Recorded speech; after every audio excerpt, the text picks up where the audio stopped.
ನಮಸ್ಕಾರ ಪ್ರಿಯ ವೀಕ್ಷಕರೇ, ಬೆಂಗಳೂರು ನಗರದಲ್ಲಿ ಪಿಜಿ ವಸತಿ ಗೃಹಗಳ ಕುರಿತು ಮತ್ತೆ ಚರ್ಚೆಗಳು ಜೋರಾಗಿವೆ.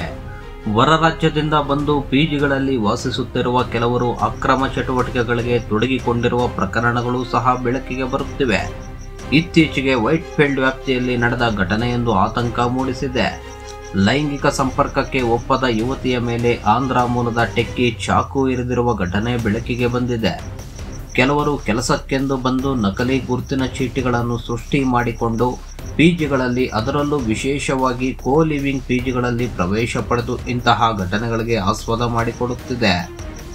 ಕೆಲ ದಿನಗಳ ಹಿಂದಷ್ಟೇ ಪರಸ್ಪರ ಪ್ರೀತಿಸುತ್ತಿದ್ದ ಯುವತಿಯನ್ನು ಪಿಜಿಗೆ ನುಗ್ಗಿ ಚಾಕು ಇರಿದು ಕೊಲೆ ಮಾಡಿರುವ ಉದಾಹರಣೆಗಳು ಸಹ ಕಾಣಬಹುದು.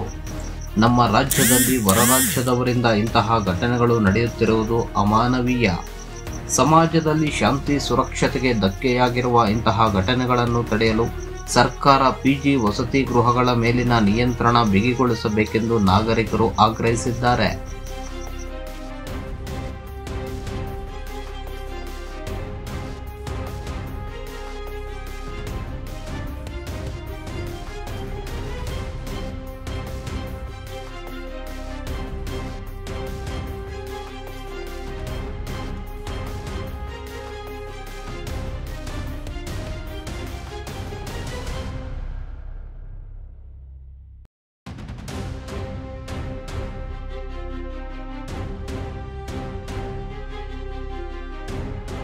ವರದಿ ಸಂಜಯ್, ಬೆಂಗಳೂರು.